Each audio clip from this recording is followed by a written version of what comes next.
جس امت کو قبرستان سے گزرتے وقت مردہ کو سلام کرنے کا حکم ہے وہ اب اتنی بے حس ہو چکی ہے کہ زندہ کو بھی بغیر مطلب سلام نہیں کرتے۔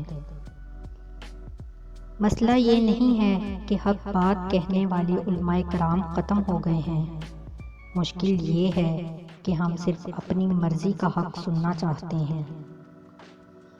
بے حسی کہہ لیں یا ناقدری، مگر انسان نے ہمیشہ اپنے خیر خواہ کو اس کے چلے جانے کے بعد ہی پہچانا ہے۔